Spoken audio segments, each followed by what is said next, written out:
পড়ি, বই পুস্তক পড়ি, অনেকে আরবিও ভালো বলতে পারেন, কিন্তু ওলামায়ে কেরামদের সোহবত এবং সান্নিধ্য নেই। এই বিষয়টা এতটা ক্ষতিগ্রস্ত, এতটা ক্ষতির কারণ যে নেক্সট স্রোতে মানুষ ধোঁকা খেতে পারে। এই ইলমের তো দুটো শাখা আছে, একটা দুনিয়াবি জ্ঞান, একটা দ্বীনি জ্ঞান।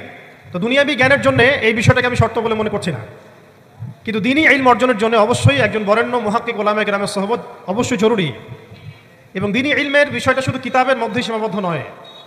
কিতাব আমাকে একটা ক্লাসিক্যাল আলেম হওয়ার পর্যায় পর্যন্ত নিয়ে যায় ঠিকই, কিন্তু আল্লাহকে চিনতে হলে, আল্লাহকে পেতে হলে, আল্লাহর মারেফত হাসিল করতে হলে একটা আধ্যাত্মিক জ্ঞানের প্রয়োজন আছে। এই জ্ঞানটা আপনি কিতাবের মধ্যে পাবেন না।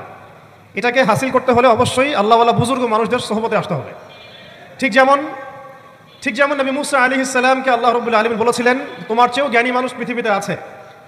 সূরা কাহফে বিস্তারিত ঘটনা আছে, এতটা বলার সময় এখানে নাই, আপনারা পড়ে নিতে পারবেন। মুসা আলাইহিস সালাম যুগ যুগ সফর করেছেন সেই ব্যক্তিকে পাওয়ার জন্যে যাকে আল্লাহ রাব্বুল আলামিন তার পক্ষ থেকে খাস করে জ্ঞান দিয়েছেন। সেই ব্যক্তির নাম খিদর আলাইহিস সালাম। তিনি এমন কিছু দেখছেন খিদর আলাইহিস সালাম যেটা মুসা আলাইহিস সালাম বুঝতে পারছেন না।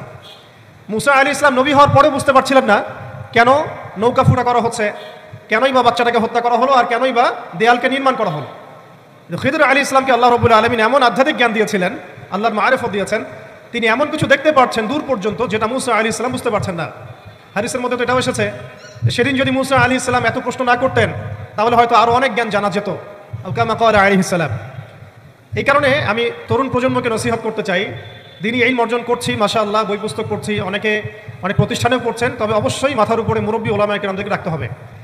এটা ব্যতীত যদি আমরা দিনের কাজ করতে চাই, কথা বলতে চাই, বা দিনের কোনো দাওয়াত তাবলীগ বা বিষয় আমরা ফিকির করি, সেখানে আমরা নিজেরাও বিভ্রান্ত হতে পারি, মানুষকে বিভ্রান্ত করতে পারি।